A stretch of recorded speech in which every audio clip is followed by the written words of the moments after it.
हरे हंत सिद्ध सूर्य उपाध्याय साधु सर्व अर्थ के प्रकाशी मांगलिक उपकारी है। तिनको स्वरूप जाने राग ते भरी जो भक्ति काय को नमाई स्तुति को जारी है। धन धन तीन ही ते काज सब आज भाई कर जोड़े बारे बारे वंदना हमारी है। मंगल कल्याण सुख ऐसो हम चाहते हैं। ओ मेरी ऐसी दशा जैसी ओ मेरी ऐसी दशा जैसी तुम धारी है। ओ मेरी ऐसी दशा जैसी तुम धारी है। क्षत्र चूड़ामणि नामक ग्रंथ के आधार से द्वितीय लंब के अंतर्गत माने द्वितीय अध्याय के अंतर्गत जब आर्यनंदी नाम के गुरु ने जीवंदर कुमार को पूरी कथा सुनाई तो जीवंदर कुमार ने इस बात को जानकर कि ये जो कथा सुना रहे हैं यह कथा किसी और की नहीं है, ये इन गुरु की और मेरी ही कथा है। जब ऐसा जान लिया ना तो चित्त में गुरु की सरलता को देखकर बहुत प्रसन्नता हुई। निष्कपट भाव से, निश्चल भाव से, अत्यंत सरलता से, विनम्रता से अपने दोषों को, अपने अवगुणों को अपने शिष्य के सामने प्रकट कर देना, ये एक बहुत बड़ी बात है। इससे गुरु नंदी की महिमा वो जीवंदर कुमार के चित्त में और अधिक बढ़ गई। पहले तो महिमा थी ही, गुरु हैं तो महिमा होती ही है, लेकिन जब गुरु सरलता से अपने दोषों को प्रकट कर देते हैं तो फिर महिमा कुछ और विशेष ही होती है। खैर देखिए, इस प्रकार गुरु की चर्चा करने के बाद नीतिकारों ने गुरु कौन होते हैं, गुरु का क्या स्वरूप है, हमारे जैन गुरु वीतरागी गुरु किस प्रकार के होते हैं, उनका सच्चा स्वरूप बतलाने वाला यहाँ एक 30 नंबर का श्लोक कहा। जो कल हमने पढ़ा था, सच्चे गुरु का स्वरूप बतलाया था, उसमें कैसे होते हैं गुरु, परोपदेशी होते हैं, परोपकारी होते हैं, शिष्यों के प्रति स्नेह रखते हैं, लेकिन कैसे निष्प्रय भाव से स्नेह रखते हैं, रत्नत्रय से संपन्न होते हैं और जगत के जीवों को संसार रूपी समुद्र से तारने वाले होते हैं। मैंने देखो इसमें भी बड़ी गजब चर्चा की जा सकती है। मैं ज़्यादा कहना नहीं चाहता क्योंकि सवाल गुरुओं का है ना, तो ज़्यादा कहना ठीक नहीं लगता है, लेकिन जो संसार में उलझाने वाले हों वो गुरु नहीं हो सकते। जब ये बात आ गई कि संसार समुद्र से तारने वाले हों, संसार समुद्र से पार कराने वाले हों, इसका मतलब जगत के जीवों को, शिष्यों को संसार में उलझाने वाले नहीं हों। अब उलझाने वाले नहीं हों, अब इसमें बहुत विस्तार है, आप समझ रहे? इसलिए वो उसकी जितनी डिटेल करो ना वो फिर खतरनाक है। या आपको प्रपंचों में उलझाएं, आपको इधर उधर की बातों में उलझाएं, आपको व्यापार वृद्धि के लिए उलझाएं कि व्यापार आपका बढ़ाएं, आप धन कैसे कमाओ, धन कैसे बढ़ाओ, ये सब क्या है? ये सब उलझाने वाले हैं। माने क्योंकि स्वयं सब छूट चुके हैं ना, चाहे वो शादी विवाह की चर्चा की बात कर रहे हैं तो गृहस्थी में उलझाने वाली बात हो गई। नहीं भाई, हमारे गुरु उलझाने का काम नहीं करते, स्वयं सुलझ गए हैं और सुलझाने का ही काम करते हैं। अरे भोजन कल कही तो थी मैंने चर्चा, आर्यनंदी के दोष कौन से हैं। तो आर्यनंदी भोजन करने लग गए, मुनि पद छोड़ दिया, भोजन के प्रति आसक्त हो गए। कल नहीं थे क्या आप? ये आर्यनंदी जो हैं ये वे ही हैं जो वो मुनि थे। हाँ, कल कितनी स्पष्ट भी हो गई थी ये बात कि वो जो मुनि हो गए थे लोकपाल नाम के राजा, वो ही हैं ये आर्यनंदी नाम के गुरु। बाद में इनका नाम आर्य नंदी पड़ गया होगा। चलिए कोई बात नहीं। तो इस तरह योग्य गुरु को हमें पहचानना चाहिए। लेकिन सुनो, योग्य गुरु की तो चर्चा कर ली, योग्य शिष्य कौन होते हैं क्या, उनकी भी तो चर्चा करो। सच्चे शिष्य का क्या स्वरूप है, ये शिष्य के स्वरूप की चर्चा, ये सीधी सीधी हमारे ऊपर चर्चा है। हमें अपने आप को तलाशना है, हमें अपने आप को देखना है, हमें अपनी कमियों को दूर करना है। योग्य शिष्य होने के लक्षण क्या हैं, किसकी दृष्टि से? आचार्य वादीप सिंह कह रहे हैं, वादीप सिंह आचार्य कह रहे हैं। आप कहते हो ना हम शिष्य हैं, आप कहते हो ना हम गुरु भक्त हैं, आप कहते हो ना हम सच्चे शिष्य हैं। एक बार देखें शिष्य कौन होता है।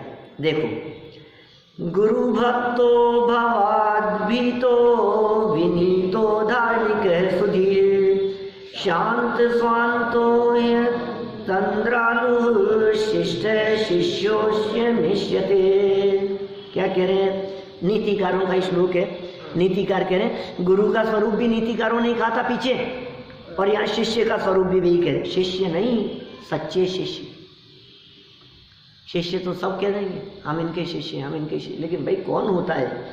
निश्चय से जो गुरु भक्त, नंबर 1 शिष्य होने का पहला लक्षण है गुरु का भक्त होना चाहिए। आप यदि गुरु के भक्त नहीं है, आपके हृदय में गुरु के प्रति भक्ति भावना नहीं है, तो आपको शिष्य होने का कोई अधिकार नहीं। हमारे गुरु के प्रति हमारे हृदय में बहुत भक्ति का मतलब चमर लेके नाचना नहीं होता। पहले भी हम कह चुके हैं आपको कई बार। भक्ति शब्द सुनते ही हमारे को नाच गान दिखने लगता है, भक्ति शब्द सुनते ही हमारे को गीत गान, संगीत, म्यूजिक, पार्टी, ये सब दिखने लगता है। भक्ति, अरे भक्ति हृदय में होती है, गुणों के प्रति अनुराग होता है, उन जैसा बनने की भावना जिसके हृदय में होती है, गुरु जैसा बनने की भावना जिसके हृदय में हो, गुरु के बताए मार्ग पर चले, गुरु के उपदेश को स्वीकार करे, वो भक्त है। ये गुरु भक्त। संसार से भयभीत, नंबर 2 गुरु का भक्त होना चाहिए, शिष्य का लक्षण। नंबर 2 संसार से भयभीत, डर लगना चाहिए संसार से। ये संसार अनंत है भाई साहब, अनंत काल हो गया। अनंत है संसार सागर, जीव काल अनादि है, पर सुख नहीं बस दुख पाया, मोह मोहित जीव ने, भयभीत है यदि चतुर गति से। योगेंद्र देव कह रहे हैं, योग सार की गाथाएं, वे क्या कह रहे हैं? तू चतुर गति से भयभीत है या नहीं है? क्या अभी योग सार के प्रवचन अपलोड कर रहा हूं धीरे धीरे इन दिनों। भयभीत है यदि चतुर गति से, यदि तू भयभीत नहीं है तो तू शिष्य नहीं है। तुझे संसार में रुलने का डर नहीं है, तुझे संसार परिभ्रमण से घबराहट नहीं है, तुझे चतुर गतियों को देख करके चित्त में घबराहट नहीं होती। अरे कहाँ जाऊंगा मैं, नरक में चला गया तो क्या होगा, तिर्यंच में चला गया तो क्या होगा।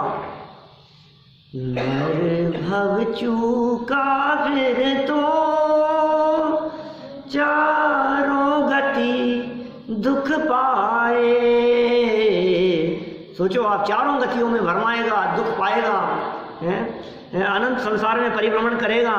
तुझे अंदाजा है यदि इस मनुष्य जन्म को प्राप्त करके यहाँ सम्यक्त्व नहीं लिया, संयम नहीं लिया, यदि यहाँ इस मनुष्य जीवन को सफल सार्थक करने का प्रयास नहीं किया, तो अनगिनती जन्मों में, अनगिनती कल्पों में तुझे मनुष्य बनने का चांस नहीं मिलेगा।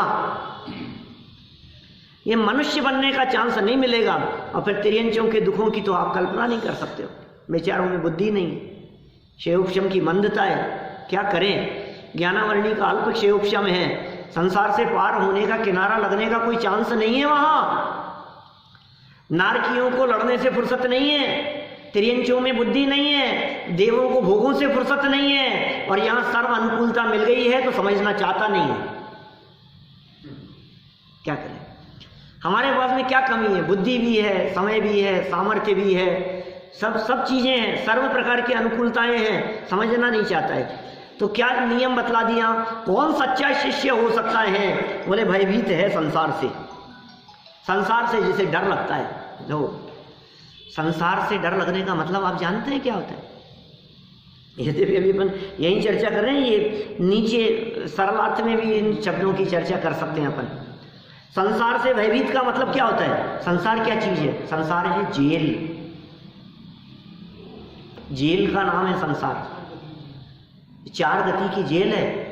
अपन बोलते हैं ना वो सम्यक ज्ञान बिना तो 4 गति की जेल, चलो तो जामे बैठ चले, जा रही रे जा मोक्षपुरी की रेल, चलो तो जामे बैठ चले। सम्यक ज्ञान के बिना तो 4 गति की जेल है भाई साहब। जेल तो जेल जाने का डर नहीं है तुम्हें? जिस व्यक्ति को जेल जाने का डर नहीं हो वो व्यक्ति अपराधी वृत्ति वाला होता है। पता नहीं अब कब संगी पंचेंद्री बनेंगे।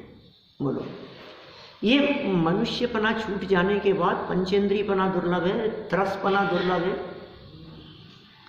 मैं भी दुर्लभता की यदि चर्चा करूँ ना दीपेश जी, तो बस ये संसार से भयभीत इस शब्द के ऊपर पूरा पौन घंटा निकल सकता है। आज कल परसों 3 दिन जो बचे हैं ना अपने, क्या ये तीनों दिन इसी में पूरे हो जाएं। ये ऐसा है संसार का स्वरूप, ये भयभीत पने का स्वरूप। हमें इस बात का अंदाजा नहीं है कि मनुष्य पर्याय कितनी दुर्लभता से प्राप्त हुई है। एक बार यदि ये छूट गई तो फिर और कदाचित एकेंद्रीय अवस्था में चला गया, पहाड़ में जाकर के पैदा हो गया, 20-20, 22-22 हजार की आयु है, वर्ष की आयु, निकलने का चांस नहीं मिलता, हजारों सालों तक खड़े रहता है। वृक्षों में जाकर के जन्म ले लिया, उत्कृष्ट आयु 10,000 वर्ष की है पेड़ पौधों की। जल्दी मर जाए तो मर जाए, 10,000 वर्ष की उत्कृष्ट आयु है। पृथ्वी का एक, जल का एक, अग्नि का एक, वायु का एक, वनस्पति का एक, जाकर के त्रस हो नहीं पावे। मन तो है ही नहीं, जवान नहीं मिले, आँख नाक नहीं हो, सोचने समझने की सामर्थ्य नहीं हो, तूने अपने आप को जीव नहीं माना ना, तूने अपने आप को चेतन स्वीकार नहीं किया, तुझे जगत के जीव नहीं मानेंगे। पत्थर में जाकर के पैदा हो गया, पाषाण बड़ा शिलाखंड है, कौन मानता है उसको जीव? वो पुद्गल है, जड़ है, अचेतन है। तुझे लोग जीव नहीं मानेंगे, पैर रख करके चलेंगे तेरे माथे पर, ये हालत होगी। और कितना काल, मैं अभी उसका विस्तार यदि करूं थोड़ा सा, तो देखो आप एकेंद्रीय पर्याय में पृथ्वी का एक, जल का एक, अग्नि का एक आदि में परिभ्रमण करने का उत्कृष्ट काल इन 5 स्थावरों में अदर देन निगोद कितना भी है? असंख्यात कल्प काल है। कितना काल? असंख्यात कल्प काल। कल्प काल क्या होता है? वो कल्पांत काल मरुता चलिता चलीन। वो कल्प काल कितना बड़ा होता है? वो कल्प का अंत की चर्चा है वहाँ। तो कल्प काल होता है पहला, दूसरा, तीसरा, चौथा, पांचवा, छठा काल, फिर पहला, दूसरा, तीसरा, चौथा, पांचवा, छठा काल। 20 कोड़ा कोड़ी सागर।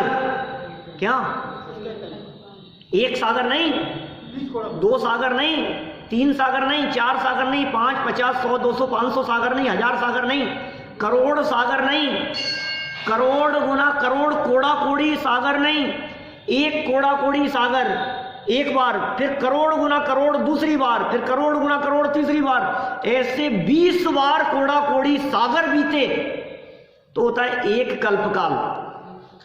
एक कल्पकाल नहीं, असंख्यात कल्पकाल तक ये जीव पृथ्वी का एक, जल का एक आदि के अंदर परिभ्रमण करता रहे और वहां से निकल करके त्रस पर्याय में नहीं आवे। बोलो, असंख्यात कल्पकाल है एक इंद्रिय पर्याय। एक इंद्रिय का उत्कृष्ट नहीं कह रहा हूं मैं, 5 स्थावरों का उत्कृष्ट कह रहा हूं। क्या? और यदि कदाचित इतर निगोद में चला गया, वहां से निगोद अवस्था, वहां उत्कृष्ट काल है 2.5 पुद्गल परावर्तन। क्या? 2.5 पुद्गल परावर्तन। पुद्गल परावर्तन बोलूंगा अभी परावर्तनों की चर्चा करनी है मुझे मंगलायतन में 2 दिन बाद। पंच परावर्तन और पंच लब्धि 2 सब्जेक्ट दिए हैं 2 प्रवचनों के लिए, 5-6 दिन लगातार। तो पुद्गल परावर्तन, कितने पुद्गल परावर्तन कहें? 2.5 इतर निगोद का काल। अब इतर निगोद का 2.5 पुद्गल परावर्तन पूरा हो जाए तो निकल करके पृथ्वी का एक, जल का एक में चला जाए। और वहाँ 20 कूड़ा कूड़ी सागर का एक कल्पकाल, ऐसे कितने असंख्यात कल्पकाल पूरा करके फिर दोबारा इतरनिगोद में चला जाए और 2-2.5 पुद्गल परावर्तन रह करके फिर पृथ्वी का एक आदि में आ जाए और फिर पृथ्वी का एक से फिर इतरनिगोद में चला जाए, ऐसे काल आपस में परिभ्रमण करता रहे तो असंख्यात पुद्गल परावर्तन काल तक ये जीव 2 इंद्रिय माने लट नहीं हो, लट बनने का मौका नहीं मिले, इसको इल्ली बनने का मौका नहीं मिले, गजाई बनने का मौका नहीं मिले। इसलिए दौलत राम जी ने 6 ढाला, उसकी पहली ढाल में दूसरे तीसरे छंद में ही लिखा उन्होंने, दुर्लभ लही जो चिंतामणि त्यों पर आए लही त्रस तणी। त्रस पर्याय की प्राप्ति, 2 इंद्रिय पर्याय की प्राप्ति, असंख्यात पुद्गल परावर्तन। एक पुद्गल परावर्तन के अनंतवें भाग में अनंत सागर होते हैं। क्या कहा, वापस बोलता हूं, बहुत सारे प्रमाण हैं अपने पास में, सब आगम से बात करता हूं, एक शब्द भी ऐसा नहीं है जो आगम में नहीं मिले आपको। एक पुद्गल परावर्तन कितना बड़ा, पुद्गल परावर्तन टाइम फ्रेम है एक, कितना बड़ा टाइम फ्रेम है वो पुद्गल परावर्तन। एक पुद्गल परावर्तन के अनंत हिस्से करूं, एक के अनंत में से एक हिस्सा उठाओ, उस एक हिस्से में अनंत सागर बीत गए। क्या कहा, पुद्गल परावर्तन इतना बड़ा काल है, उसके अनंत हिस्से करो, अनंत हिस्से में से एक हिस्से में अनंत सागर, फिर दूसरे हिस्से में कितने सागर होंगे, अनंत, फिर अनंत, फिर अनंत, फिर अनंत, फिर अनंत, फिर अनंत, फिर अनंत, फिर अनंत, फिर अनंत, फिर अनंत, फिर अनंत, फिर अनंत, कितने अनंत सागर अनंत बार पूरे हो तो एक पुद्गल परावर्तन होता है। और ऐसे असंख्यात पुद्गल परावर्तन काल व्यतीत हुए हैं तो ये जीव वहां से एकेंद्रीय अवस्था से निकलकर ये लट गजाई 2 इंद्रिय अवस्था में आए। बोलो, 2 इंद्रिय मतलब और छाती रगड़ रगड़ के चलेगा। हाँ बिल्कुल, वही जवानी नहीं है, 2 इंद्रिय अवस्था की प्राप्ति कर ली। बोलो, अब 2 इंद्रिय से 3 इंद्रिय होना महान दुर्लभ, 3 इंद्रिय से 4 इंद्रिय होना दुर्लभ, 4 इंद्रिय से पंचेंद्रिय होना दुर्लभ, पंचेंद्रिय में सैनी पंचेंद्रिय होना दुर्लभ, सैनी पंचेंद्रियों में त्रियंच की अपेक्षा से नारकी, नारकी की अपेक्षा से देव, और नारकी, देव और त्रियंचों, इन तीनों की तुलना में मनुष्य होना ये महान दुर्लभ है। बोलो, अब मनुष्य हो गया ये जी। मनुष्य जन्म की दुर्लभता, मनुष्य भाव की दुर्लभता नैरोबी का एक प्रवचन है, लोगों ने बहुत पसंद किया है, 5-6 हजार लोग सुन चुके अभी तक का।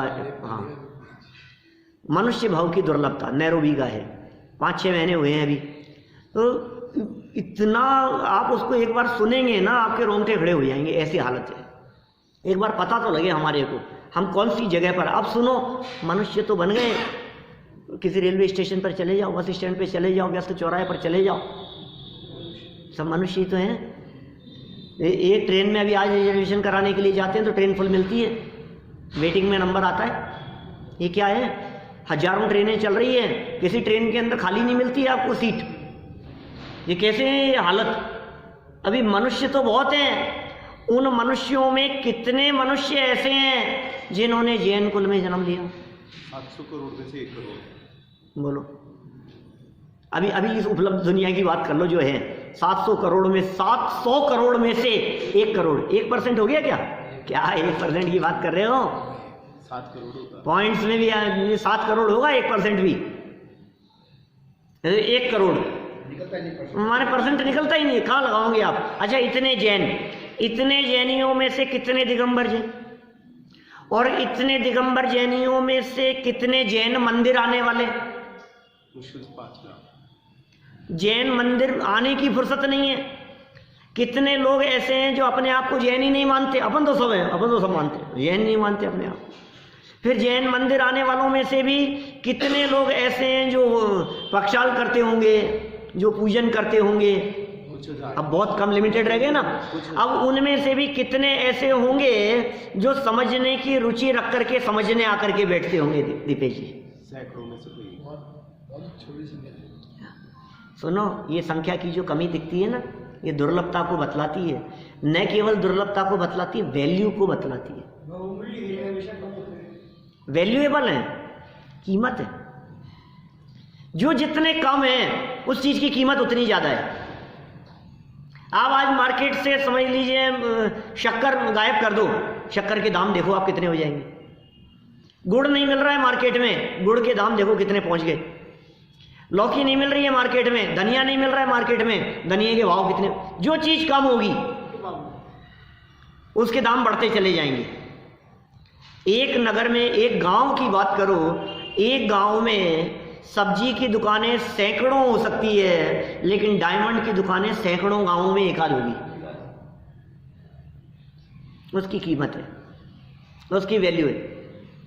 हम यहाँ दुर्लभता का ज्यादा विस्तार नहीं करना चाहते। हम तो आपको ये कहना चाहते हैं, थोड़ा डर तो लगे, ये अवस्था यदि छूट गई भाई साहब, अरुण जी भाई साहब, तो कहाँ जाएंगे अपन? मतलब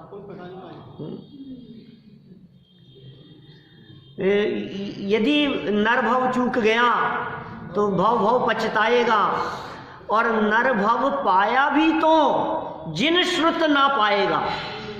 बोलो, यदि मनुष्य जन्म मिल भी गया तो ये जैन श्रुत जिनवाणी सुनने का अवसर मिलेगा, इसकी क्या गारंटी है? और अवसर भी मिल गया तो तेरे सुनने के परिणाम कहां से लाएगा? अवसर कितनों को नहीं है यहाँ आस पड़ोस में, बताओ? अवसर सबको है। अवसर तो है ना, भाव ही नहीं आता है, सुनने का ही भाव नहीं आता है। भयभीत है, शिष्य की परिभाषा बतला रहे हैं। कौन शिष्य है? तुम जाकर के पीछे लगवा जाओ हम शिष्य हैं। नहीं भाई साहब, तुम्हें डर लगता है क्या संसार से? तुम कहाँ भटक रहे हो? सब तो व्यसन नहीं छूट रहे हैं, रात्रि भोजन नहीं छूट रहा है, जमीगंध नहीं छूट रहा है, खान पान का ठिकाना नहीं है, इधर उधर भटकता फिरता है, वानीति अन्याय बेईमानी में रचा पचा है, कहाँ उलझा है बतलाओ। और फिर तुम कह रहे हो कि हम शिष्य हैं। शिष्यपन का लक्षण पढ़ो पहले, शिष्य कौन होते? समझ में आ रही है बात? बहुत मिलेंगे शिष्य, वो कहेंगे हम तो शिष्य हैं। तो मानता तो एक नहीं है तू गुरु की, फिर कहता है शिष्य। तेरे गुरु कहते हैं कि नहीं इस बात को कि रात्रि भोजन नहीं करना, जमीगंध नहीं खाना, फिर तेरा क्यों नहीं छूटता है? फिर तू कहता है मैं शिष्य हूं। फिर शिष्य कह रहा है गुरु का अपने आप को। ऐसे शिष्य कैसे हो सकते हैं बताओ?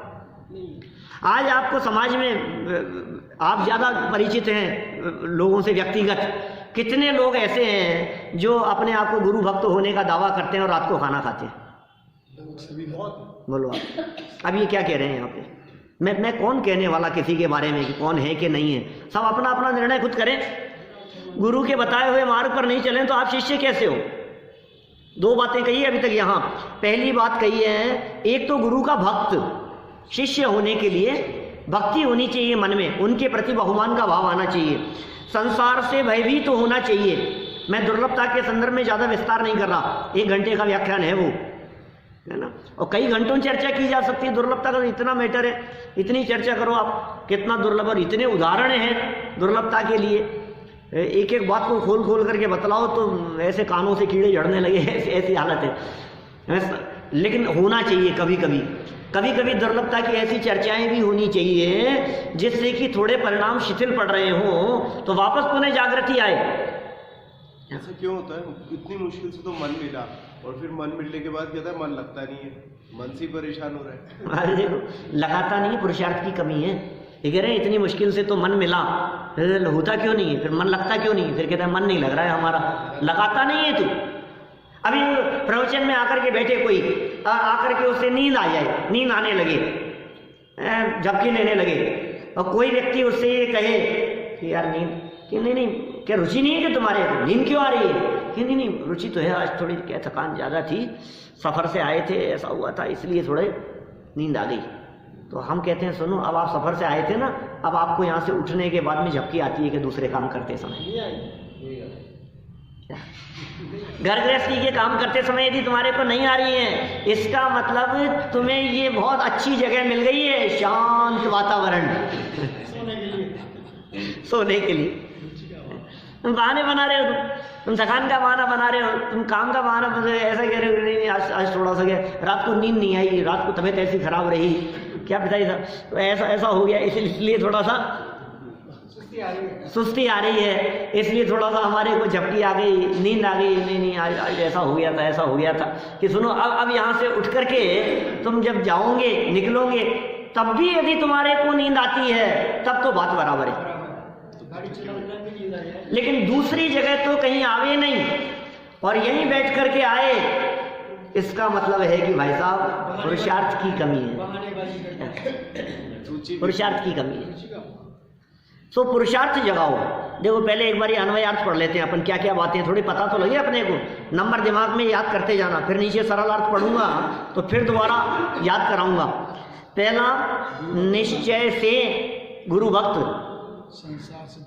पहला क्या हो गया, गुरु भक्त।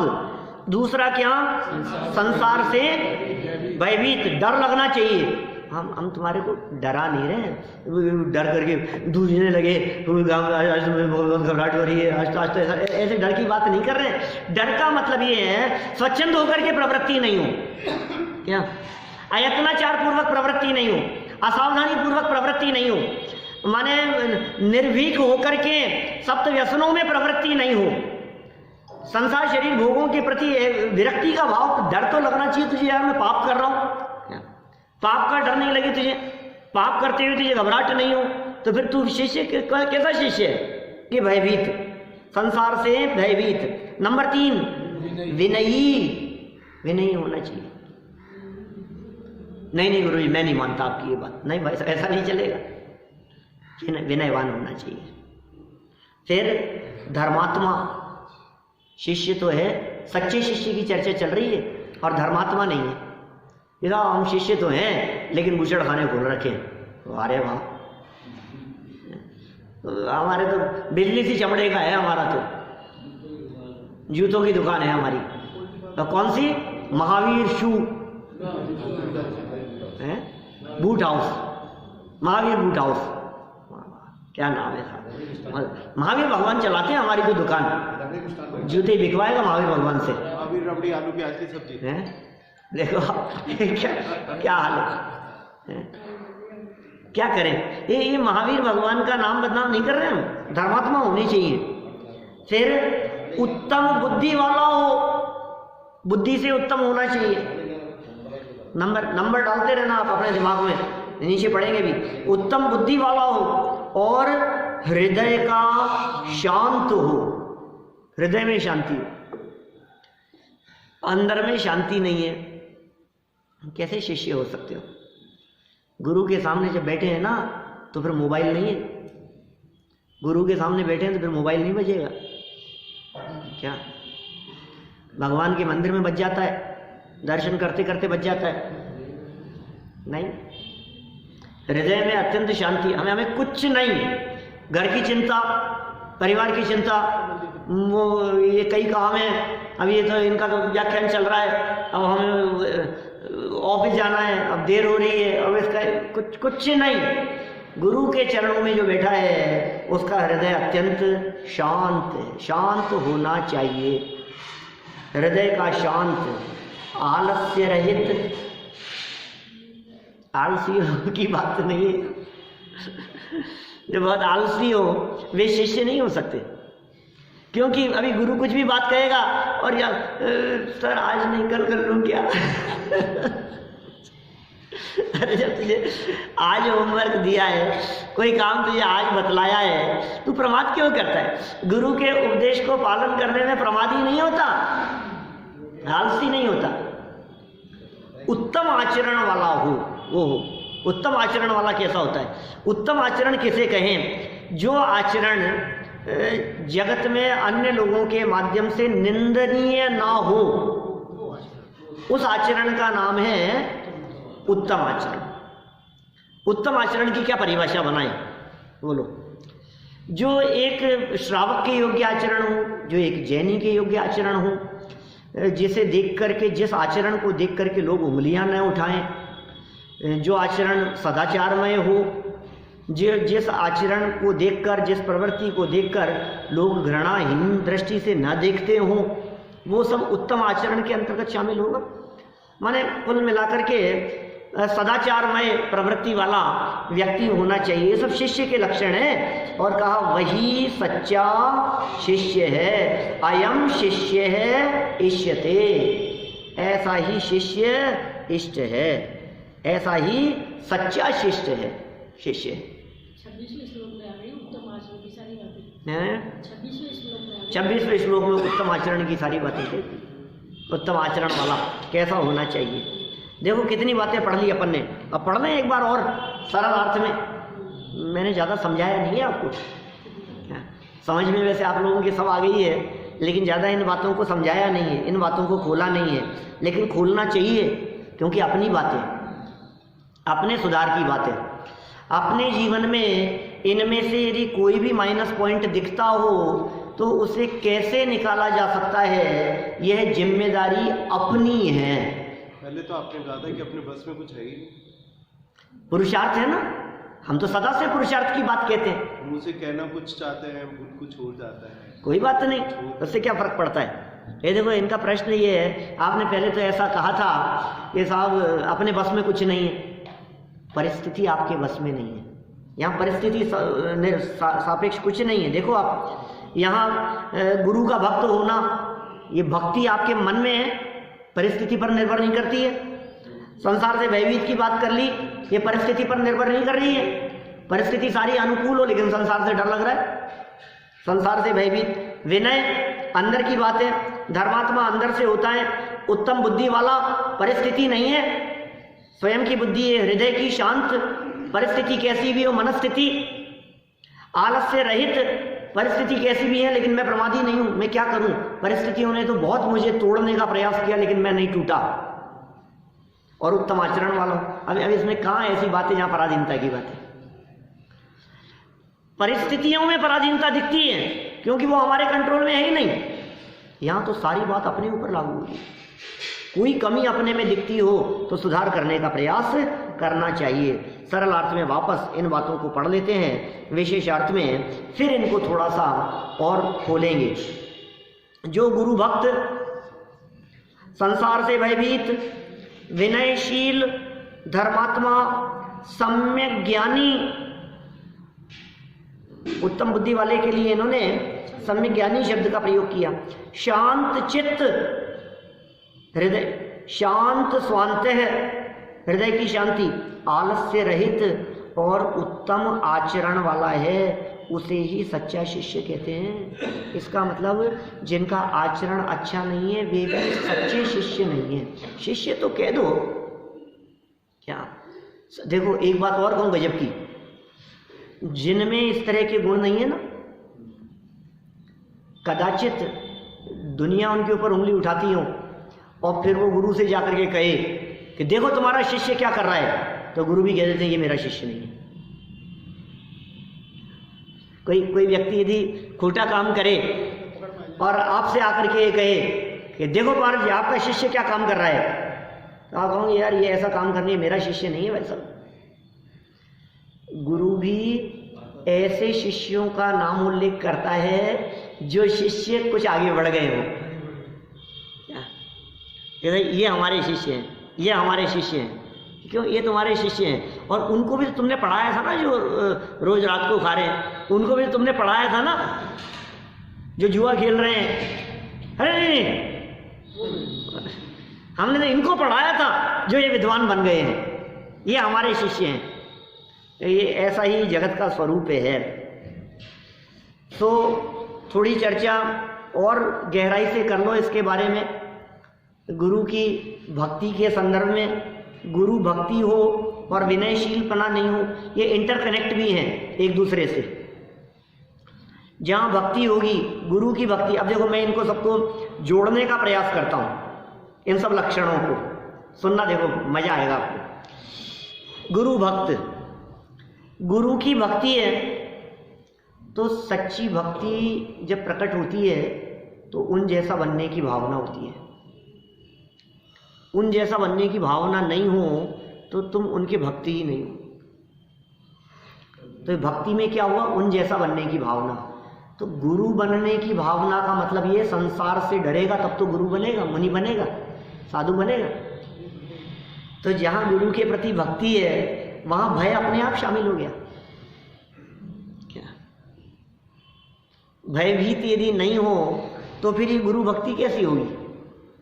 तो गुरु बनना चाहता है, गुरु के प्रति विनय भावना है, बहुमान का भाव है, संसार से डर है।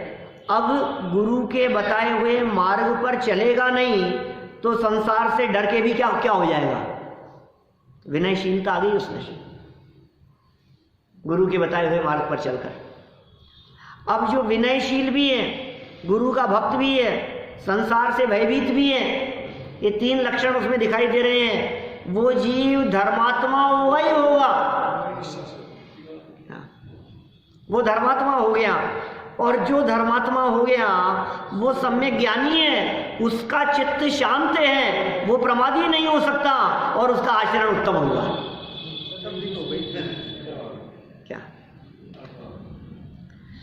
माने कोई व्यक्ति ये कहे कि साहब मैं गुरु भक्त हूँ, संसार से डर भी लगता है, गुरु के प्रति विनय भी है और धर्मात्मा भी लोग मुझे बहुत कहते हैं, ज्ञान भी है, लेकिन चित्त में शांति नहीं है। बोले तेरे ऊपर के जो गुण कहे ना सब झूठ बोल रहे हैं, तेरे चित्त में शांति क्यों नहीं है?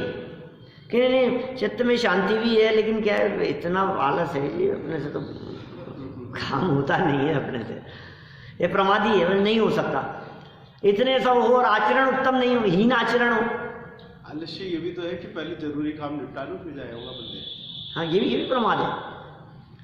माने मंदिर आदि या धर्मायतन या इन सब को आप सेकंड नंबर पर डाल देते हो, यह भी प्रमाद का ही स्वरूप है। तो ये कहते हैं उसे सच्चा शिष्य कहा गया है। नंबर कितने हुए? मैं तो नंबर भूल गया, पॉइंट कितने थे इसमें?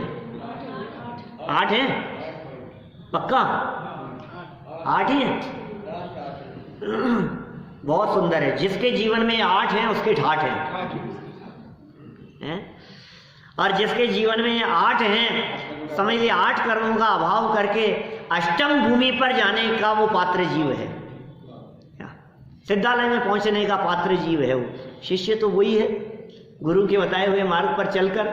और गुरु ने जो मार्ग बतलाया है, क्या मार्ग बतलाया है? गुरु बनने का मार्ग नहीं बतलाया, गुरु ने परमात्मा बनने का मार्ग बतलाया। हाँ, सीधा मार्ग बतलाया है, सपाट है बिल्कुल रास्ता बिल्कुल क्लियर है, नो ट्रैफिक। आपको यदि यहाँ से जाना हो तो ये गा रहे हैं भजन, गुरु ने बताया मार्ग सीधा वे सपाट रे, गुरु ने बताया मार्ग सीधा वे सपाट रे, तेरी उपयोग परिणति खा जावे गुलाट रे। क्या तो गुलाट है? हाँ, पलट जाती है। उपयोग और परिणति, गुरु जब सीधा सरल मार्ग बतलाते हैं तो ये गुरु के मुख से सुनते सुनते इसका उपयोग पलट जाता है। अब कैसे होगा बतलाओ? तेरा उपयोग यदि पलट जाएगा तो ये कैसे होगा शिवपुर जाना? इसी रास्ते से होगा शिवपुर जाना, निज पद पाना। बोलो, जनवर की वाणी से हमने इस बात को जाना है। चलिए विशेषार्थ पढ़ते हैं अपन। तो ये 8 बिंदु हो गए हैं, लेकिन याद रहने चाहिए। बोलो, कौन सुनाएगा इन 8 बिंदुओं को? जो राग पर अभी चल रहा है, वैराग्य की जिसके प्रति महिमा ही नहीं जगी है, वो शिष्य नहीं है। कहाँ कह रहे हैं? यहाँ वैराग्य की बात कहाँ कही है? जैसे इसमें सारे में वैराग्य आ रहा है। सब आए वो अच्छी बात है। तो वैराग्य की भावना तो है शिष्य के मन में, वैरागी हुआ नहीं है अभी, शिष्य ही तो है, गुरु थोड़ी ना बन गया है। अभी तो शिष्य की चर्चा चल रही है ना।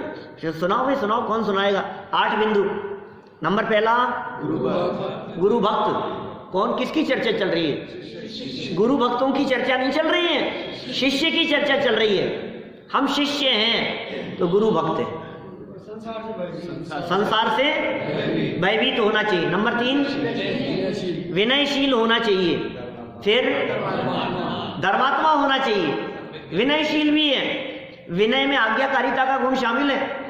विनय यदि होगी तो आज्ञाकारी अपने आप हो जाएगा। विनयशील होते आज्ञाकारी हो गया, और गुरु की आज्ञा में जो चलता है वो धर्मात्मा हो गया। 4 हो गए। गुरु की आज्ञा में चल रहा है धर्मात्मा 4। 5वां बुद्धि वाला 5 नंबर सम्यक ज्ञानी। देखा तो नहीं, सम्यक ज्ञानी हो गया, धर्मात्मा हो गया तो ज्ञानी हो ही गया, वो सम्यक ज्ञानी हो गया। और जिसके जीवन में धर्मात्मापन आ गया और जिसके जीवन में ज्ञान आ गया, सम्यक ज्ञान, उसके चित्त में अशांति नहीं रह सकती।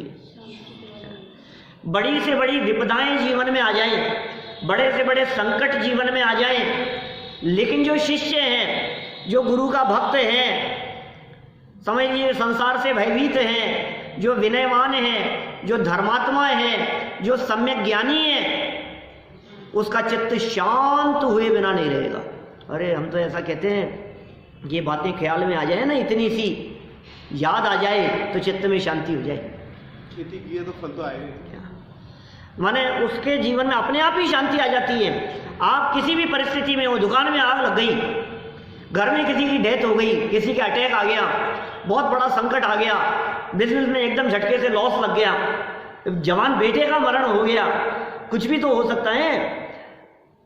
माने घर में चोरी हो गई, डाका डल गया, खतरनाक एक्सीडेंट हो गया, और बोलो क्या क्या हो सकती है, याद करो दिमाग में। माने जितनी प्रतिकूल परिस्थितियों की आप कल्पना कर सकते हो, और कदाचित ये सारी की सारी परिस्थितियां एक साथ आपके माथे पर आकर के पड़ जाएं। इधर से खबर लगी कि वो पिताजी के अटैक आ गया, और ये इतनी बात सुनते ही भाई के साथ में जा रहे थे, और इसको ऐसा झटका लगा कि इसका यही मरण हो गया, और इसका यहाँ मरण हो गया, और रास्ते में चलते चलते एकदम क्या हुआ, तेजी से जा रहे थे और दुर्घटना हो गई, एक्सीडेंट हो गया। ये सारी बातें एक साथ आफत पे आफत आ जाती है ना, तो अब बोलो कैसे शांत रहे। जो करो उसी को परेशानी। जे कर्म पूरब किए कोटे, सहे क्यों नहीं जियरा।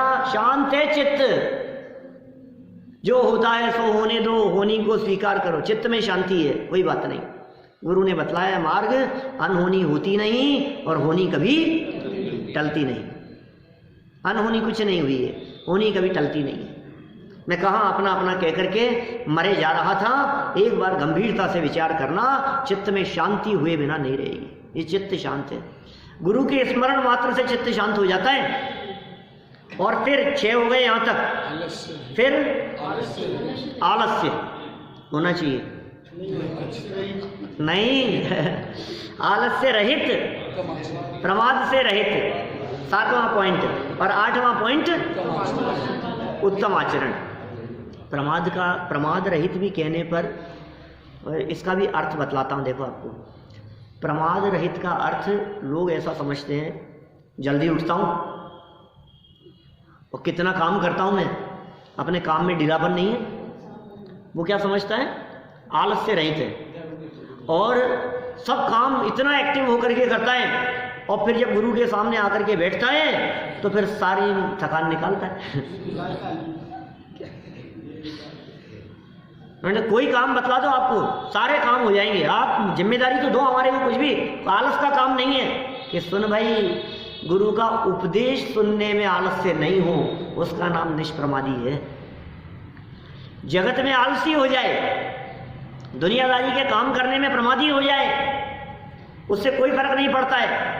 व्यापार आदि के कार्य, घर गृहस्थी के कार्यों के अंदर प्रमादी होकर के बरते, लेकिन जैसे ही जिनवाणी की चर्चा कान में पड़ती है, जैसे ही गुरु के उपदेश सुनने की बात आती है, अलर्ट होकर के बैठ जाता है, सावधान होकर के बैठ जाता है। इसका नाम है आलस्य रहित पना। किसे कहें आलस्य रहित? आप आलस्य रहित हैं या नहीं है, निर्णय करें अपना अपना। और फिर उत्तम आचरण तो ऐसा है जो जैनी के योग्य आचरण। मैं ऐसा भी कह सकता हूँ, उत्तम आचरण में 8 मूल गुणों का पालन है। उत्तम आचरण में मद्य सेवन नहीं है, शराब नहीं पीता है, क्योंकि शराब सेवन जगत में कोई अच्छा नहीं मानता है। शराब नहीं पीता, मांस भक्षण नहीं करता, शहद नहीं खाता, मद्य, मांस, मधु, और फिर इसके अलावा 5 उदंबर फल का त्याग है। तो ये 8 मूल गुण कहे हैं हमारे यहाँ। इन 8 मूल गुणों का पालन जिसके जीवन में है वो व्यक्ति उत्तम आचरण वाला है, योग्य आचरण वाला है, उसे ही सच्चा शिष्य कहते हैं। और सुनो, ऐसा जो सच्चा शिष्य है, मैं ये सच्चे शिष्य का मतलब मोक्ष मार्ग प्रकट करने का पात्र,